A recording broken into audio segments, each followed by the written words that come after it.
এক গ্রীষ্মের দুপুরে ছোট্ট রিয়ান তার গ্রামের পাশের পুরনো বটগাছের নিচে বসেছিল। হঠাৎ এক রহস্যময় বৃদ্ধ তার সামনে এসে দাঁড়ালো।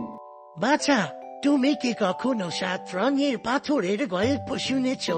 এগুলো একসাথে রাখলে এক জাদুর দরজা খুলবে, যা তোমাকে অন্য এক জগতে নিয়ে যাবে। রিয়ান কৌতূহলী হয়ে 7টি পাথর একসাথে রাখলো। মুহূর্তের মধ্যে মাটি কেঁপে উঠল, বাতাসে মন্ত্র জপের শব্দ শোনা গেল, আর সামনে তৈরি হলো এক উজ্জ্বল দরজা।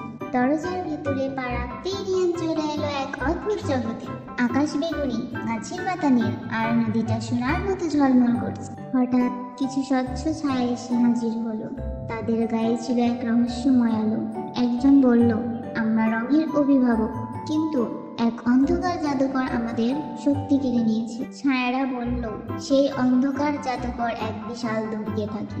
রিয়ান সাহস করে সেখানে পৌঁছে গেল, কিন্তু দুর্গের দরজা পাহারা দিচ্ছিল এক ভয়ঙ্কর ছায়ার দানব। দানব গর্জন করে উঠল। রিয়ান 7টি পাথর আকাশে ছুড়ে দিল, আর এক বিশাল রঙিন আলো তৈরি হলো। আলো দানবের শরীরে রাখতে সে চিৎকার করে গলে যেতে লাগলো। দানব হারিয়ে গেল। ছায়ারা আবার মানুষের রূপ পেল। তারা খুশিতে চিৎকার করলো, তুমি আমাদের বাঁচিয়েছ। এবার সময় ছিল ফিরে আসার। রিয়ান আবার 7টি পাথর একসাথে রাখলো, আর সেই দরজা খুলে গেল। মুহূর্তেই সে ফিরে এলো পুরনো বটগাছের নিচে। কিন্তু আশ্চর্যের বিষয়, বৃদ্ধ লোক তখন আর সেখানে নেই। তার বদলে বটগাছের গায়ে খোদাই করা ছিল সত্যিকারের সাহসী সেই, যে অজানার পথে যেতে ভয় পায় না।